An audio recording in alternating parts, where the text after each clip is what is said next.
Welcome back to my studio. Today, what I want to look at is equipment. What types of things do you need to make your job as an artist easier? We're going to start with drawing boards. What type of simple drawing boards are available, simple easels. We'll look at field easels. And we'll look at some minor studio easels. We certainly don't need to get into the big, heavy wooden ones that some oil painters use, because it's unlikely you'll be working at the sizes they're working at. It would just take forever with colored pencil. So where do we start? Well, let's start with a simple drawing board.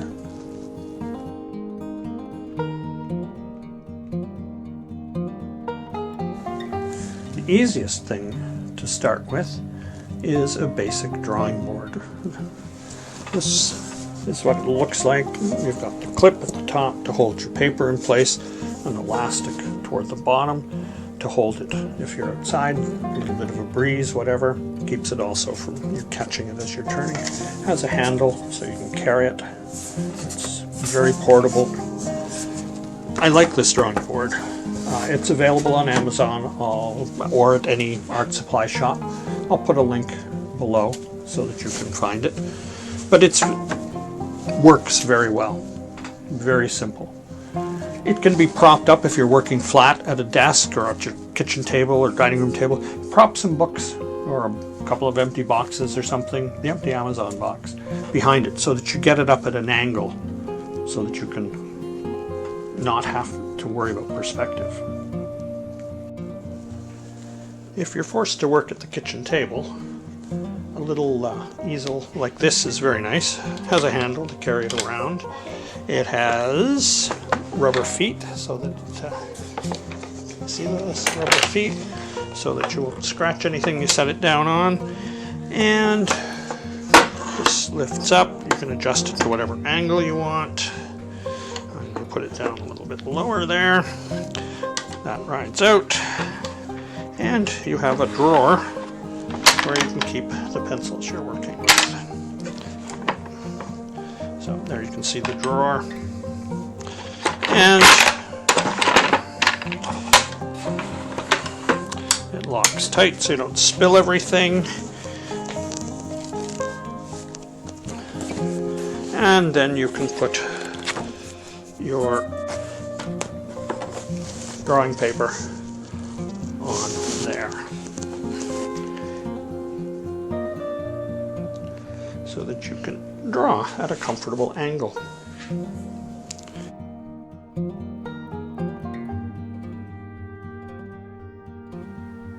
The field easel is handy whether you're drawing the kids inside, you're doing a portrait, or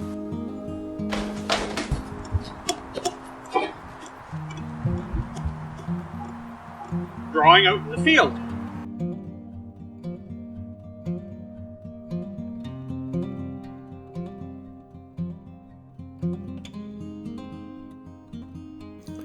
So we've looked at drawing boards, we've looked at tabletop easels, we've looked at field easels.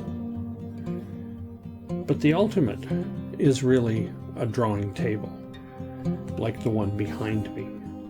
The beauty of a drawing table or drafting table is that you can adjust the angle of the surface of the tabletop.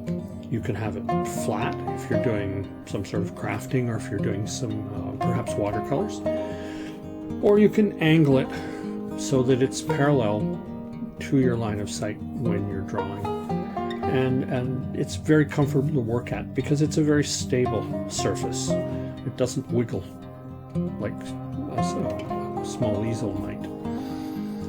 And that's important when you're drawing or working at it for a long time. The only consideration obviously would be the price or the space. They are large. My drawing surface is 30 by 40, so it takes up a lot of space. You'd need a chair or a stool with that, something that's comfortable to sit in. I actually find the old wooden chairs like you used to have in school were very, very comfortable.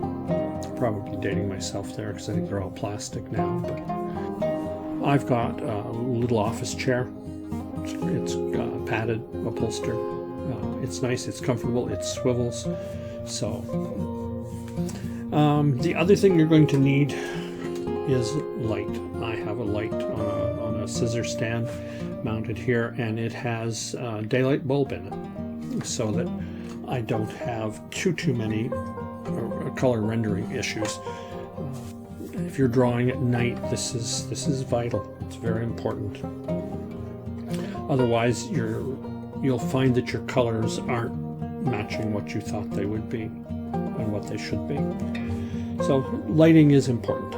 Aught lights are available. They're daylight balanced. They're a wonderful light. You can also find daylight balanced the compact fluorescent bulbs, and that's basically what I'm using. If you're doing commissions, something you might want to think about is what kind of light is the finished piece going to be shown under. If it's going to be shown under fluorescent lights or under halogen lights, then that's probably a good type of lighting to use when you're creating the commission. Just a couple things to think about.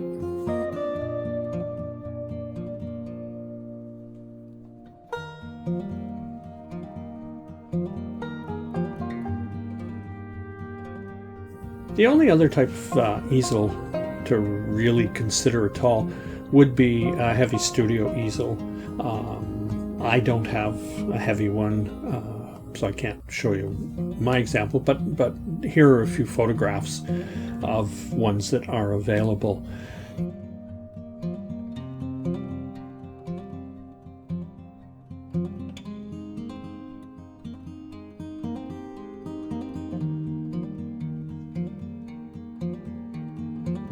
You want to find something that's going to work in your studio space. These are large, can be very large easels. They take up a lot of space.